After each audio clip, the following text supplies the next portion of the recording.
अरमान को सौतेला बोल सारी हदें पार कर देगा रोहित। जी हाँ दोस्तों, हम बात कर रहे हैं टीवी सीरियल ये रिश्ता क्या कहलाता है के बारे में, जहां आने वाले एपिसोड में काफी ज्यादा हाई वोल्टेज ड्रामा होने वाला है और बहुत ही बड़े बड़े ट्विस्ट एंड टर्न्स भी आने वाले हैं कि अरमान किसी तरह रोहित को मनाने की कोशिश कर रहा है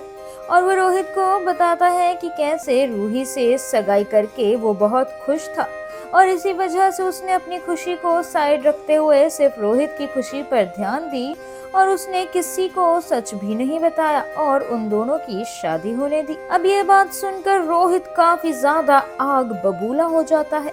और कहता है कि उसने अपने भाई के लिए ये घर छोड़ दिया, लेकिन ये भाई तो अपना तक नहीं है, ये भाई सौतेला है। जी हाँ, इस लड़ाई के दौरान वो अरमान को सभी घर वालों के सामने सौतेला बोल देता है, जिसे सुनकर अरमान का दिल टूट जाता है। अब ये सब देखकर माधव जैसे ही रोहित को थप्पड़ मारने के लिए आगे बढ़ता है, दादी साहब झट से उसका हाथ रोक लेती है और इस मौके पर रोहित अपने पापा माधव को भी सुना देता है। यहाँ तक कि वो ये भी कहता है कि सारा प्यार उसने अरमान के साथ शेयर किया है, सबका आशीर्वाद और सबका घर वालों का प्यार उसे अरमान के साथ शेयर करना पड़ा, जबकि वो उसका अपना तक नहीं है। वहीं टीवी सीरियल में आपको आगे देखने के लिए मिलेगा कि इस तमाशे के बाद सब घर में चले जाते हैं, लेकिन अरमान के साइड में खड़े होकर अभीरा ये सब देख रही होती है और तमाशा खत्म होने के बाद अभीरा ही पोदार हाउस के बाहर रह जाती है।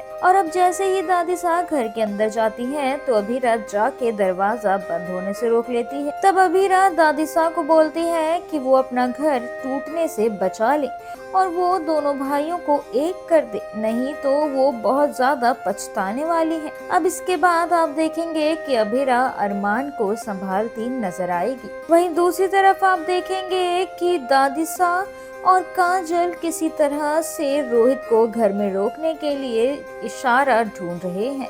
और एकदम से उनको इस इशारे से याद आता है रूही का नाम, जिसके बाद काजल दादी साहब को कहती है कि अगर हमें रोहित को घर में रोकना है तो हमें रूही को वापस लेकर आना पड़ेगा। और ये सारी बातें माधव और विद्या सुन लेते हैं, जिसके बाद माधव काजल को मना करता है और दादी साहब रूही को लेने के लिए गोयनका हाउस चली जाती है। अब इन सब के बीच पोदार हाउस में रोहित घर छोड़कर जाने ही वाला होता है और गेट के बाहर होता है, लेकिन अभीरा उसे गेट पर ही रोक लेती है। रोहित अभीरा को कुछ भी नहीं बोलता, लेकिन अभीरा रोहित से कहती है कि अगर तुम यहाँ से गए तो यहाँ पर होने वाली हर गलत चीज के जिम्मेदार तुम होगे और आखिर तुम कब तक एक ही गलती को बार बार दोहराते रहोगे। अब अभीरा की आवाज सुनकर घर के बाकी लोग भी बाहर आ जाते हैं। वहीं अब आने वाले एपिसोड में देखना होगा कि क्या अभीरा की बात सुनकर रोहित पोदार हाउस में रुकने का फैसला लेगा या फिर नहीं। वेल, ये तो अब देखना होगा टीवी सीरियल ये रिश्ता क्या कहलाता है के आने वाले एपिसोड में ही, जिसमें कहानी होने वाली है और भी ज्यादा इंटरेस्टिंग। टीवी सीरियल ये रिश्ता क्या कहलाता है से जुड़े और इंटरेस्टिंग अपडेट्स पाने के लिए स्टे ट्यून टू मायापुरी और चैनल को सब्सक्राइब करना बिल्कुल भी न भूलें।